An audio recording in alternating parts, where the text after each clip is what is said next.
आज का जो विषय है वो है वसीयत के बारे में कि वसीयत कैसे बनती है, वसीयत क्या होती है, कब बनाना चाहिए, इत्यादि इत्यादि इत्यादि।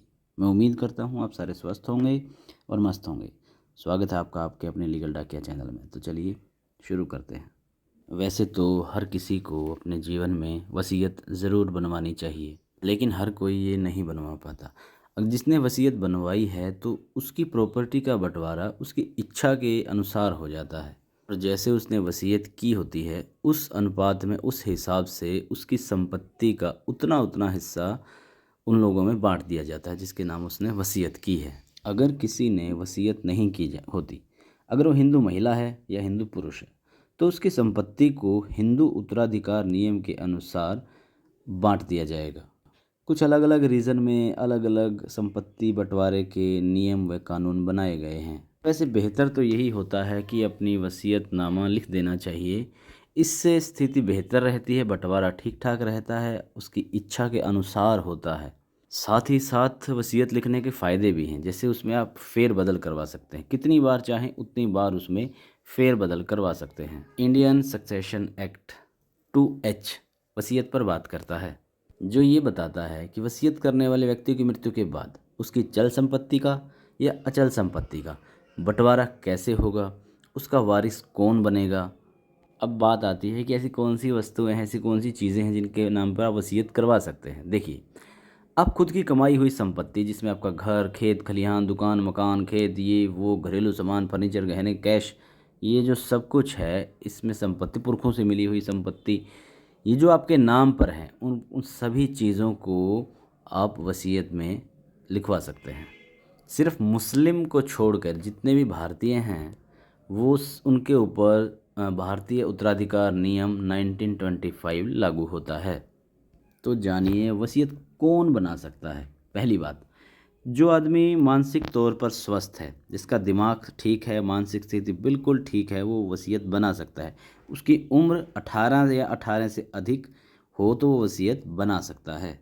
कोई हैंडीकैप है, कुछ ऐसा है, तब भी अगर उसका मानसिक बीमार है कुछ ऐसा, तो अगर उसका मानसिक संतुलन बढ़िया है तो वो भी वसीयत बना सकता है। इसके लिए खासे तामझाम की ज़रूरत नहीं पड़ती, किसी स्टाम्प की ज़रूरत नहीं पड़ती, एक सिंपल पेपर पर वसीयत लिखी जा सकती है।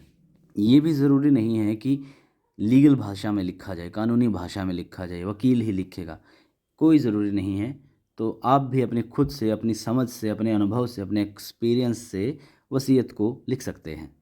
कोई शादीशुदा महिला है जिसके पास खुद की कमाई की प्रॉपर्टी है, वो भी वसीयत करवा सकती है। जैसा मैंने पहले बताया कि वसीयत का ये फ़ायदा है कि उसे बार बार करवाया जा सकता है। इसके लिए एक बात का ध्यान रखना चाहिए, जैसे नई वसीयत करवाएं तो उसमें पुरानी वसीयत को कैंसिल ज़रूर करवा देना चाहिए। ये भी ज़रूरी नहीं है कि वसीयत को रजिस्टर्ड करवाया जाए। अगर रजिस्टर्ड है या नहीं है तो कानून की नज़र में उसे मान्यता प्राप्त है। बस ये है कि किसी तरह की आपको लगता है कि बाद में इसके साथ छेड़छाड़ ना हो, कोई इस तरह का डिस्प्यूट ना हो, तो उसके लिए आप इसे रजिस्टर्ड करवा लेना चाहिए ताकि बाद में किसी तरह की दिक्कत ना आए। सिंपल सा है, 2 विटनेस चाहिएंगे, 2 गवाहों की ज़रूरत पड़ेगी, अंगूठे के निशान, सिग्नेचर वगैरह आपको करना पड़ेगा। लेकिन एक बात और जान लें, जिनके नाम आप वसीयत कर रहे हैं वो लोग ही गवाह नहीं हो सकते। अगर कोई वसीयत ना करे और व्यक्ति मर जाता है तो उसकी संपत्ति को उसके उत्तराधिकारियों में समान रूप से बांट दिया जाता है।